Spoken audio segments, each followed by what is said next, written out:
लेखसंग्रह चैतन्याचे चांदणे. लेखक डॉक्टर यशवंत पाटणे. वाचक स्वर श्रीमती मीना भालेराव. निर्मिती साहित्य उत्सव परिवार. लेख 41. सरस्वतीच्या देव्हाऱ्यातील समयी. शांता ज. शेळके.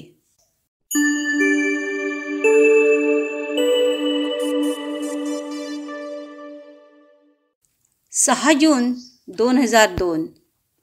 आपल्या सिद्धहस्त लेखणीतून मराठी वाचकांच्या मनात प्रसन्नपणे बरसणारे शांताबाई शेळके नावाचे टप्पोरे चांदणे एकाएकी लुप्त झाले. दुर्गा भागवत जाऊन 1 महिना झाला नाही, तोच मराठी मनाला दुसरा धक्का बसला. हे धक्के वाढताहेत नि मराठी माणूस हळहळतो आहे. साहित्याच्या नभांगणातील या तारेतारकांनी प्रज्ञाप्रतिभेचे तेजोपर्व निर्माण केले. एवढे तेजस्वी तारे या नभांगणात पुन्हा दिसतील का? तोच चंद्रमा नभात म्हणणाऱ्या शांताबाईंसारखे राजस रसिकतेचे लखलखते झुंबर पुन्हा अवतरेल का? खेड मंचर हे शांताबाईंचे गाव. 12 ऑक्टोबर 1920 ही कागदोपत्री जन्मतारीख.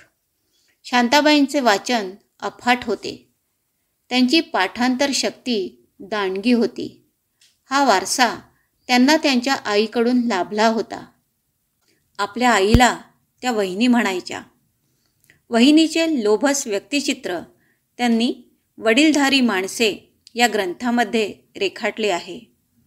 एकदा शांताबाईंनी वहिनीला विचारले, आपल्या आयुष्याला काही अर्थ असतो का ग? कसला आलाय अर्थ? अर्थ नसतोच, वहिनी चटकन म्हणाली.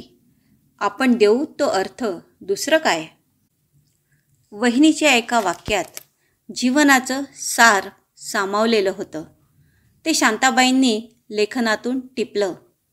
शांताबाईंचे वडील रेंज फॉरेस्ट ऑफिसर होते. ते शांताबाई 9 वर्षाच्या असतानाच वारले. त्यानंतर पुण्याच्या काकांकडे शांताबाई शिकायला आल्या. SP कॉलेजमध्ये शिकत असतानाच त्यांचा मुक्ता आणि इतर गोष्टी हा पहिला कथासंग्रह प्रसिद्ध झाला. तेथे प्राध्यापक श्री म माटे, राश्री जोग यांसारखे प्रगल्भ प्रतिभासंपन्न प्राध्यापक त्यांना लाभले.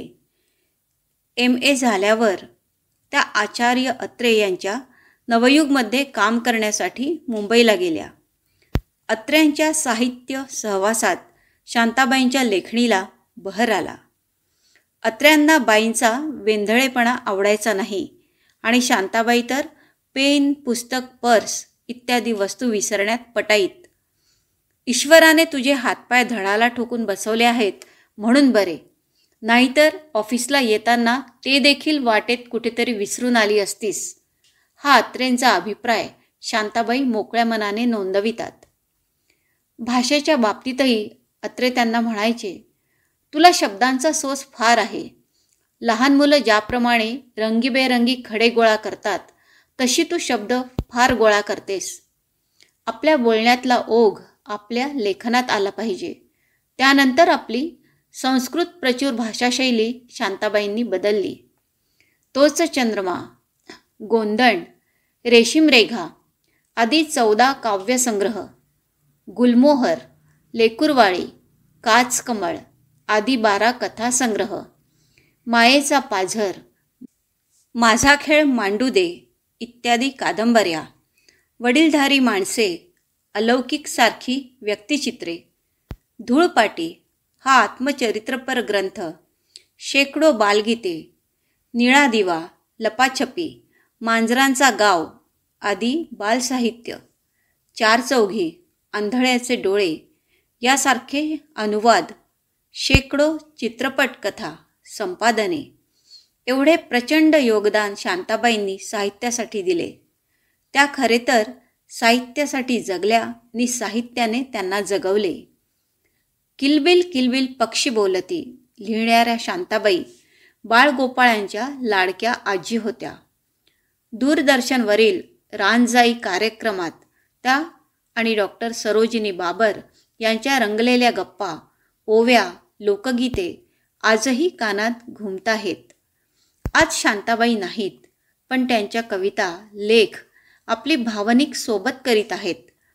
त्यांनी व्यक्तिगत पातळीवर अनेक कुटुंबांशी स्नेहाचे जाळे विणले आहे.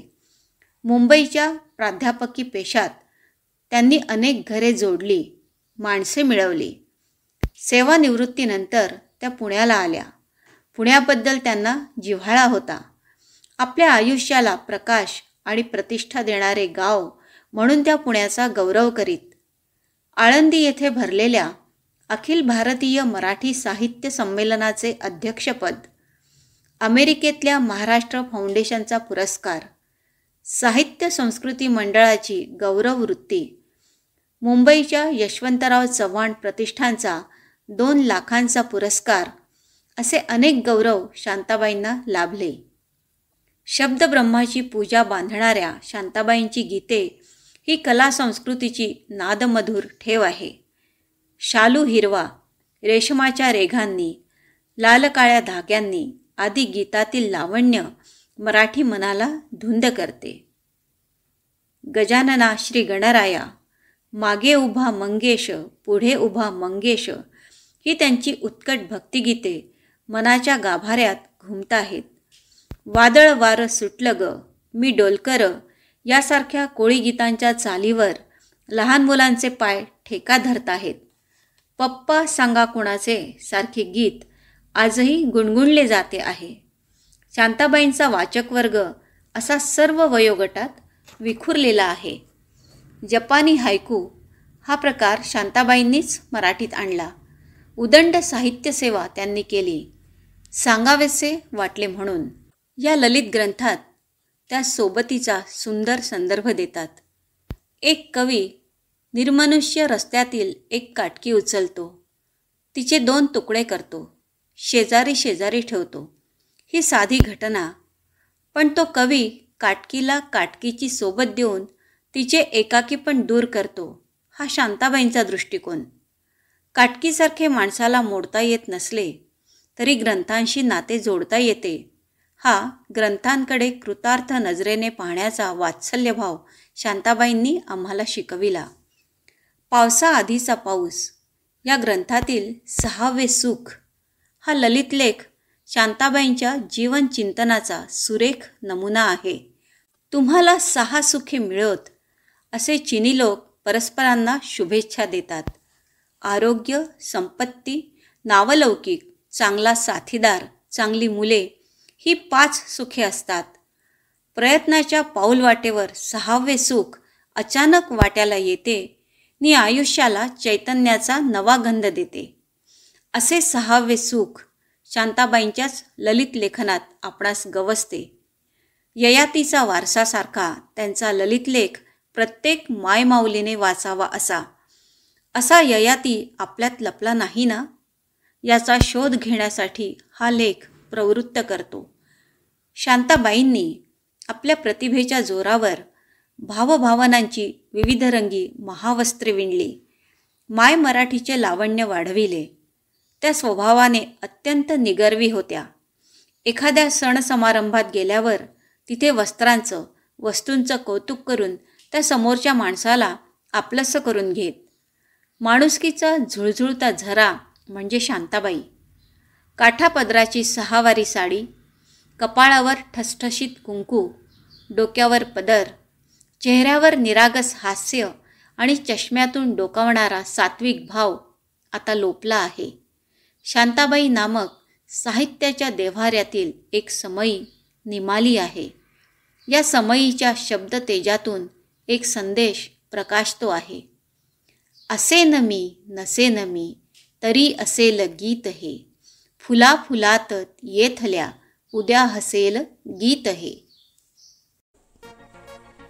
आता आपण ऐकत होतात लेखसंग्रह चैतन्याचे चांदणे. लेखक डॉक्टर यशवंत पाटणे. वाचक स्वर श्रीमती मीना भालेराव.